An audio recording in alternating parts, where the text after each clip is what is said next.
Et puis tout de suite, on va accueillir notre ami, le caporal, et je le vois qui est habillé en caporal, le caporal Alexandre Dupont.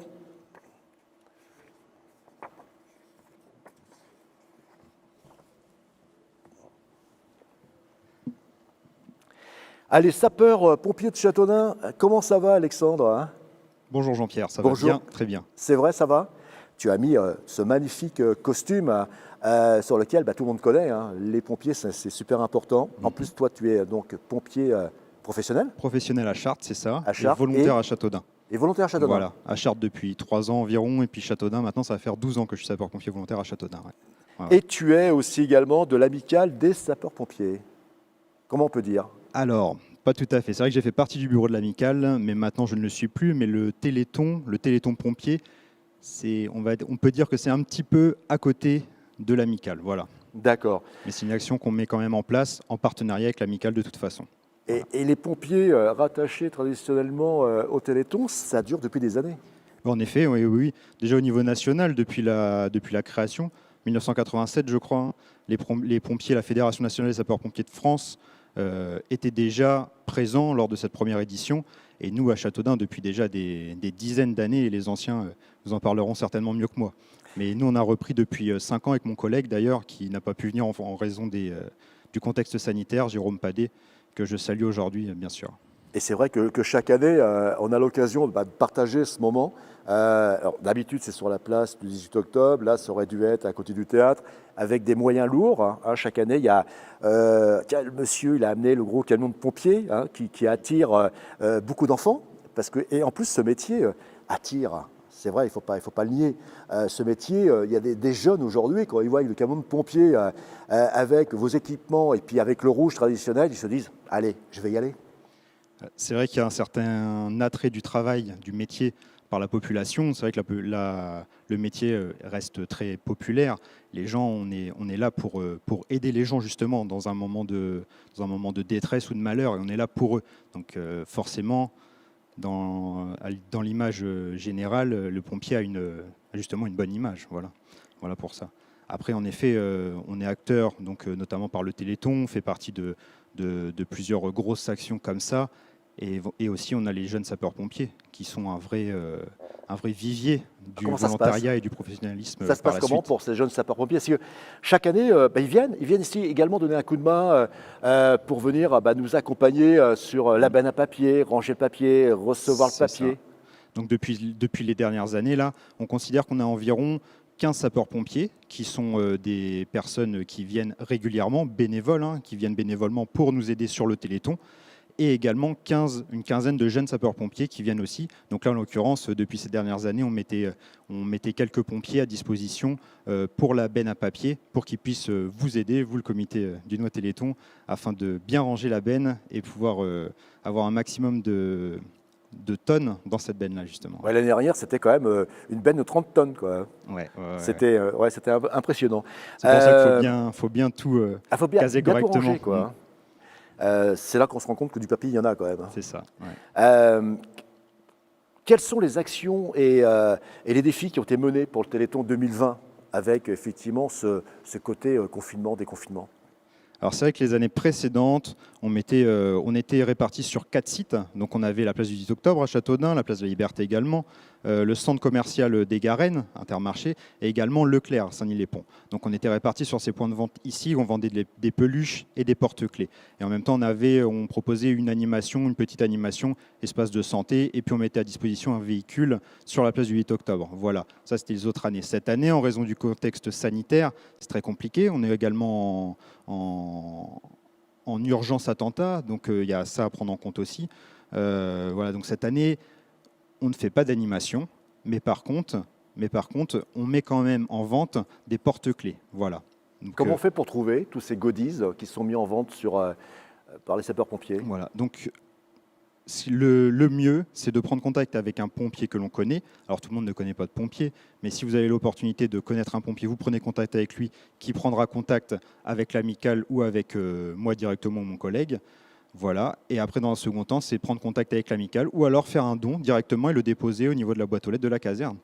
avec simplement. voilà. Et puis nous, on vous livrera un peu plus tard le porte-clés. Tout ça sera bien pris en compte. On essaiera de faire ça dans les meilleurs délais. Bien sûr, en raison de toute l'activité qu'on peut avoir. C'est ça qui est un peu compliqué. Ok, on va parler un petit mot sur les calendriers. C'est compliqué ça aussi? Oui, alors les collègues justement de l'amicale vous en parleront mieux que moi, mais je peux dire quand même un petit mot. En effet, c'est compliqué, donc ce n'est pas encore officiel, mais le porte-à-porte va sûrement reprendre à partir du 15 décembre en fonction des mesures gouvernementales qui vont être mises en place dans les prochains jours. Mais ça prendra certainement à partir du 15 décembre. Donc voilà. Donc peut-être que vous aurez la chance d'avoir un pompier qui frappera à votre porte pour pouvoir vous vendre un calendrier. Et si toutefois ce n'est pas le cas, il y a quand même une cagnotte qui a été mise en ligne. Donc vous pouvez déposer votre don de calendrier sur la page, donc c'est une page Facebook de l'amicale des sapeurs-pompiers de Châteaudun, et ensuite quelqu'un viendra livrer le calendrier directement chez vous. Voilà, c'est comme ça que ça peut se dérouler. D'accord. Mais bon. Donc magnifique métier, magnifique passion, métier passion, toujours Exactement. Métier avec passion, ouais, j'aime à dire ça. métier Ouais. passion, avec tous ces grandes actes. Ça fait combien de temps que tu es pompier? Moi, ça fait 12 ans que je suis pompier volontaire à Châteaudun. Ouais. D'accord. Ouais. Et donc professionnel du côté de Chartres? C'est ça, ouais, depuis 3 ans maintenant. Ouais. Et donc théoriquement toute une carrière? Théoriquement toute une carrière, eh bien, disons que c'était une vocation, c'est une vocation pour moi. Par la suite, je me réserve toujours le droit de voir un peu ce qui peut être fait ce que l'on peut me proposer dans le futur. Mais oui, c'est un métier passion et en effet, c'est une vocation dans laquelle je suis pour l'instant et qui me convient très bien. Ben, merci Alexandre. Et Merci puis alors, Jean-Pierre. tu ne quittes pas, hein, tu ne quittes pas Oui. parce qu'on a un duplex. Hein. D'accord. Et on rappelle que les goodies, on peut les acheter effectivement En effet, chez ouais, les pompiers. ouais. Jean-François, bonjour Jean-François. Bonjour Jean-Pierre. Ah tiens, Jean-François. Jeff, comment tu vas Jeff? Tu es derrière tes manettes en plein pilotage là? Ouais, je te remercie. D'abord, je regrette très sincèrement de ne pas pouvoir me déplacer, mais tu comprends les contraintes qui sont les miennes, et donc je ne peux pas abandonner mon poste là. Je ne suis plus en vol, là, je viens de terminer mon vol qui m'a conduit de Bastia à Mulhouse, et donc là je suis en pause. De Bastia. Alors, tu vas nous expliquer un petit peu ce que tu fais exactement. Tu t'es levé ce matin à 4 heures du matin. Tu as pris ton modeste avion pour faire, tu nous disais quoi? Bastia, Montpellier, c'est ça? Alors si tu veux, sur la journée, je fais un genre de marathon, c'est-à-dire j'enchaîne 5 vols. Donc le premier m'a conduit de Montpellier à Bastia, le deuxième de la matinée de Bastia à Montpellier, de Bastia à Mulhouse, excuse-moi, et cet après-midi je vais faire Mulhouse-Nantes, Nantes-Biarritz, et le dernier vol sera Biarritz-Ajaccio. Et ça se passe comment à Bastia? Il faisait beau ce matin? Il pleuvait, un peu de vent, mais globalement les conditions étaient acceptables. Alors, tu pratiques la simulation aérienne depuis 20 ans. Est-ce que tu peux nous expliquer ce que c'est la simulation aérienne? Alors, la simulation aérienne, elle peut se décliner sous deux formes. Bon, il y a la première forme qui consisterait à simplement considérer la simule comme un jeu vidéo, hein, c'est-à-dire sur son ordinateur, prendre un gros avion, faire des tonneaux, des barriques, des loopings, tout ce que tu veux.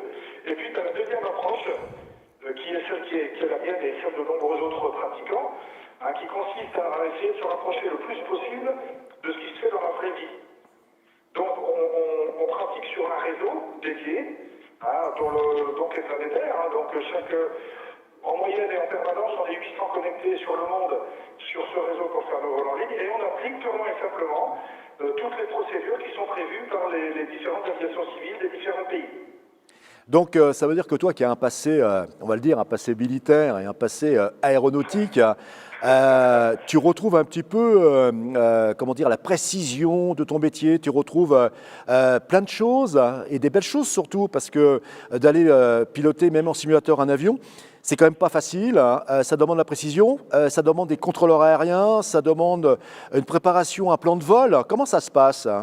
Exactement. Non, bah, tu viens de le dire. Hein. Bon, d'abord, c'est pareil, selon le niveau de pratique qu'on a, on utilise des avions qui sont développés par des entreprises commerciales. Hein. Donc, ce sont des avions qui se rapprochent très près de la réalité, notamment toutes les séquences de mise en route, etc. Et si on oublie une séquence, bah, l'avion ne démarre pas. Après, pareil, donc je te dis, on applique les procédures de l'aviation civile et justement, comme tu le soulignais, nous avons du contrôle aérien. Donc le contrôle aérien, ben, c'est pareil, on applique les procédures et la phraséologie du contrôle aérien de la vraie vie. D'ailleurs, un sujet, sur notre page de diffusion, on peut entendre si on décoche le petit haut-parleur qui est en bas de la page, on va entendre les échanges entre les pilotes et les contrôleurs. Donc un échange qui se fait à quoi? En anglais, traditionnellement? Alors, en principe, la langue officielle, c'est l'anglais. Ceci étant, pour tous les pays, la langue du pays où tu voles est admise. D'accord. Et sur ce principe du streaming, combien vous êtes à l'heure actuelle à être occupé sur cette simulation de vol que tu as créée dans le cadre du Téléthon? Alors, je vais te dire, ça dépend des vols. Alors, ce matin, au départ de Montpellier, on avait 12 pilotes qui ont participé pour le vol Montpellier-Bastia. Et au départ de Bastia pour les Havres, nous étions 10 pilotes à participer. Alors, je te signale aussi que ce matin, en milieu de matinée, sur notre page, parce que notre page est aussi utilisée pour faire les dons à la FN, sur notre page, on avait 160 € en milieu de matinée. Voilà, parce que je crois que tu vends des milles nautiques, hein. On ne parle pas en kilomètres là. Hein. 1000 nautiques. C'est ça. L'unité de mesure de distance en aéronautique, c'est le 1000 nautique. Et donc les pilotes achètent le nombre de 1000 nautiques qu'ils vont parcourir sur tout leur vol. Et cet achat se traduit par un don à la FM. Un don à la FM, ce qui est important, hein, 36-37, voilà, il y a tout ça. Et là, donc, tu es en pause repas, tout simplement, et tu vas reprendre ton gros A380 dans quelques instants, là. Voilà, je dois redécoller de Bâle pour partir à Nantes aux environs de 14 heures locales. Bâle-Mulhouse, Nantes, ça veut dire que c'est combien? C'est 1h15, 1h20 si Voilà. les meilleures conditions? J'ai prévu 1h10 parce qu'en simulation, il y a une chose qu'on ne peut pas, intégrer. Autant on peut intégrer la météo au départ et à l'arrivée, autant on ne peut pas intégrer, on n'a pas de données sur les vents en altitude. Les vents en altitude sont reproduits, mais on n'a pas de référence pour savoir si on va quels sont rencontrés comme vent contraire, etc. Donc ça, c'est une donnée qu'on n'intègre pas, qui peut venir un petit peu perturber notre estimation de durée de vol. Quand tu vas décoller de Bâle-Mulhouse, quel est l'axe de départ que tu vas prendre? Tu vas passer nord Paris ou sud Paris? Je vais passer sud Paris. En gros, je vais faire Épinal pour faire quoi? Épinal, je vais remonter sur le sud de la région parisienne. Et arrivé sur le sud de la région parisienne, je vais passer sud Paris, rejoindre l'Aigle dans l'Orne, et puis après redescendre sur Nantes. Ouais, donc tu auras droit au sud de Paris, le réseau contrôleur de Toussus, Orly, pas mal de choses, quoi. Hein. Voilà, tout à fait. Alors, le contrôle de Paris, le contrôle en croisière est assuré par le centre de contrôle qui est Paris-Sorangis. Oui. Dans la vraie vie. Hein. Oui. Voilà. Et nous, on a effectivement un contrôleur. On a des contrôleurs sur tous les vols aujourd'hui. J'ai un contrôle d'assurance, que ce soit les positions tours qui sont ouvertes, les positions approches qui sont ouvertes, les positions, ce qu'on appelle les CCR, c'est les contrôles en croisière. Donc j'ai du contrôle sur tous les vols. Voilà, et puis là, actuellement, tu as aussi également un streaming qui passe, tu sais, avec une simu, avec un avion, tu as le moteur gauche ou droite qui prend feu, là. Le moteur droite, donc tout ça, c'est pris en compte parce qu'il faut rappeler à tous ceux qui nous écoutent et qui nous regardent qu'on prépare une mission en avion, on décolle avec du carburant, avec des passagers, avec toute une structure en place. Mais on tient compte de l'événement gravissime, style un feu de moteur. Oui, ça peut arriver. Alors, qu'est-ce qui se passe, hein, généralement? Alors, on a un système d'extraction, on a des procédures, on a des checklists d'urgence. Hein, et donc, alors vis-à-vis du contrôle, d'abord on essaie de maîtriser, en l'occurrence un incendie, on essaie de maîtriser l'incendie avec les moyens dont on dispose à bord, hein, parce qu'on a des dispositifs d'extraction d'incendie. Et puis si vraiment on n'y arrive pas, eh bien, on se déclare en emergency, en urgence, auprès du contrôle, et puis le contrôle va nous dérouter vers un terrain proche, de façon à ce qu'on puisse s'opposer, et puis préserver l'avion et surtout les passagers. C'est ça. Eh bien écoute, on va te souhaiter une bonne fin d'appétit. Mange pas trop parce que les turbulences fait aussi que c'est un peu compliqué quand même. Oui, non, je fais attention. D'accord. Et donc là, à quelle heure tu décolles exactement? Alors, je vais redécoller, normalement j'ai prévu de redécoller vers 14 heures locales. Ah, tu es en local, d'accord, oui, parce qu'on va parler en local. 14 heures locales, t'as encore... Ouais, t'as encore 1h15. Eh ben écoute, Jeff, le capitaine Jeff, qui pratique la simulation depuis 20 ans. On te remercie, Jean-François Godel, à bientôt. Allez, salut Jean-Pierre, puis salut à tout le monde, bye. Bonne journée, et puis bon téléthon. Hein.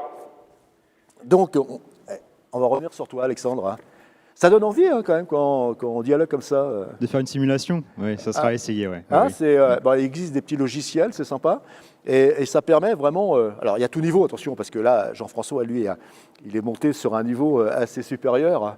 Il mélange le français, l'anglais, machin, c'est magnifique. Hein. Écoute, C'était le feu de moteur surtout.